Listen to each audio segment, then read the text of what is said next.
everybody, welcome back to The Drawing Life. I'm your host, Mr. Sketch, and today we are going to learn how to write a screenplay. I know this is an art channel, and it's really not for writing, but some of you may know I am a writer of sorts. I have published one book, and I do know quite a bit about screenwriting. I have written some scripts in the past, not for movies, more for graphic novel projects and story writing and stuff like that. And today we're going to learn how to write a screenplay and how to read, and how, it's not how to write a screenplay, but how to understand the workings of a screenplay. And a screenplay is written in a unique way that I love, and I've always been very intrigued by it. So what we're going to do today is we are going to write a sample screenplay. It's not going to be a whole screenplay, but I am going to go through the workings of a screenplay. Then we're going to actually go to an actual screenplay of a movie or whatever, and see if they work out that same way. So first of all, we're going to open with a new document. This is Word. You can use whatever program you have, or whatever program you have, like Google Docs or whatever. So the first thing you're going to want to do is that you're going to want to set the font to Courier. I happen to use Courier Prime. You can use Courier New if you want. Courier New is more popular than most. Set it to 12. I think that's the standard for all of it. And the first thing you're going to want to do is you're going to want to go to around the middle, and you want to set your title. So I'm going to set my title right here, and you're going to want to center that, and maybe the title you want to make it a little bit bigger, maybe like to 14 or 15. I'm going to set it to 15 right here. So what you're going to have to do is I'm going to set my layout. Actually, I'm going to go to my layout. I'm going to set it to 0. That way there's less space in between. And you're going to perhaps decrease the size of the text and type your name. So you're gonna say written by Mr. Sketchy. Alright, so we have our title page right here. So now what we're going to do is I'm going to go to a new page, and we're going to talk a little bit about headings and titles. So whenever you see a script and you want to start a new scene, you always think about the heading before you start anything. So you don't just jump right into the scene. You have to think about where is the scene located. So let's say it's in the exterior. It often starts with an establishing shot. Let's just say it's the exterior of a building. Exterior means outside, and interior means inside. So let's say we're looking at the outside of a building. We'll say EXT for in fact, let me zoom in a little so you guys can see. I'm gonna say EXT, that's exterior apartment. So now you have apartment, you're gonna have to see what time of day it is. So I'm gonna say let's say maybe it's night, so I'm gonna say night. Or there's many other descriptions you could give, like midday, dawn, dusk, whatever. Day and night is usually very popular, and it's the most standard of all of them. So I just use day or night, sometimes maybe noon or whatever if it's at a scene. But whenever you start a new scene, always start with this heading. And we're gonna go down a space, and then we are going to talk a little bit about scene descriptions. So scene descriptions, describe the scene. I'm gonna describe the apartment right here. So in script writing, you always put things in present tense. So when you say, let's start a new scene here. We're gonna go into the apartments. So I'm gonna say, because it's the same scene, I'm just gonna say same. So it's still night, right? So you're gonna want to describe a scene, and so it's not Peter walked into the room.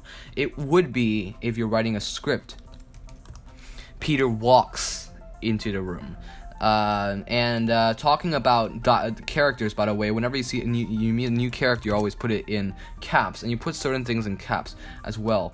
So like maybe like apartment up here, change that to caps.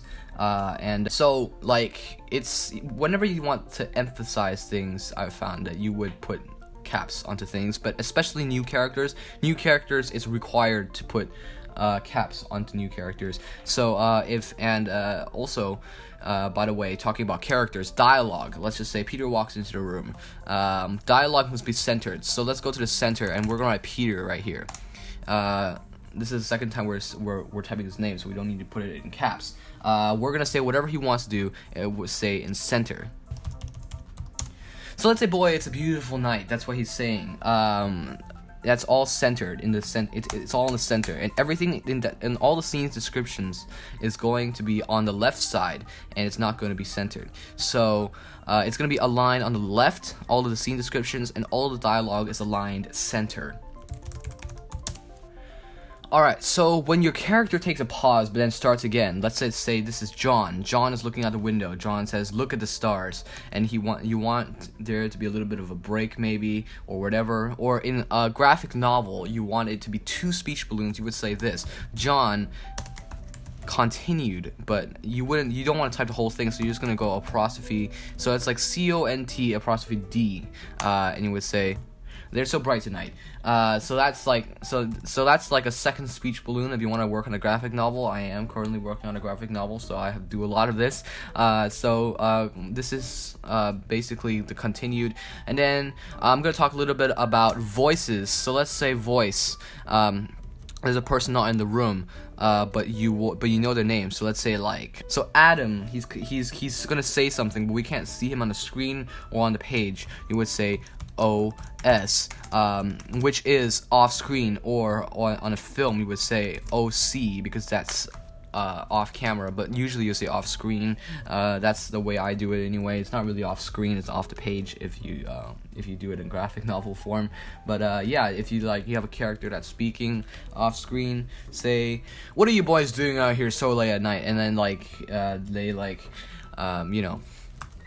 that's off screen, and you're not really you're not seeing him at all. So then we're gonna have their reaction, and we're emphasizing the swivel, so we kind of put that in caps. As you sort of learn how to write screenplays, you will kind of learn you get the hang of when to put stuff in caps and when not to. When I started out with screenplays, I capped basically everything, so in time you will learn. Another important thing I forgot to mention was in a movie. If you're writing a script for a movie, I never do this for graphic novels. I mean, it's not necessary for graphic novels, but in movies, it's required to put at the beginning, fade in, and at the end of the script, at the bottom, let's just say we have a whole bunch of text here, fade out. So that's, so then you will also say credits, fade out. That's how you sort of begin and end a screenplay.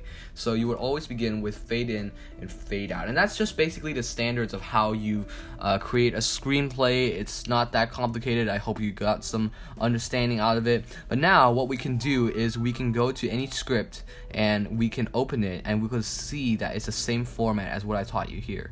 Alright, so this is the official script for Batman Begins, and as you can see when we go in, there is fade in, it's on the top, you can't see, and there's, as you can see when you see the first frame, Ext, which is exterior, Gardens, Wayne Manor, day. And as you can see when you see the first character, young Bruce, the whole thing is capped. Is in caps, and it's peers down rows of plants on long trestle tables, and that is all in present tense, and that's very important format for screenplay. And as you can see, young Bruce, Rachel, and that's all centered. This is not exactly centered, but it says no response, and then as you can see, sunlight streams through wrought iron and glass, and through that we can see the descriptions of the scene. There's wrought iron and glass. There is and then suddenly we see another character that comes in. It's Rachel, right? And that's all in caps. Then you see a female voice, and that's OS because that's off screen, and it says Rachel, Master Bruce, and whatever, and it continues. Let's take a look at another script. Alright, so this is a script for Toy Story. I just want to point out that sometimes you don't have to give the location of the day, because sometimes it's not important, or not the location, sorry, the time of day. And as you can see, it says fade in, and it says interior of Andy's bedroom, but it's not really important whether it's day or it's night. It's just, this scene is not about that. The scene is about, it's when you're writing a script, you're always thinking about what the scene is supposed to show what the scene is supposed to compose, and that we'll talk about that in the future. That's going a lot deeper in the film. This is just a video about understanding the formats of screenplay writing. So I think that brings us to the end of this video. I want to thank all of you for watching this video. I hope you got something out of it. This is it's screenplay writing, and screenplays are always intrigue me, so I thought it would be fun to do a video on it. And I know it's not an art video. I'm gonna be back with an art video soon, probably next week. And if you want to see art videos, check out the playlist of the Drawing Life. We're in the midst of the third season, and I can't wait to make more videos for you guys. So thank you all so much for watching, and we'll see you next time on the Drawing Life.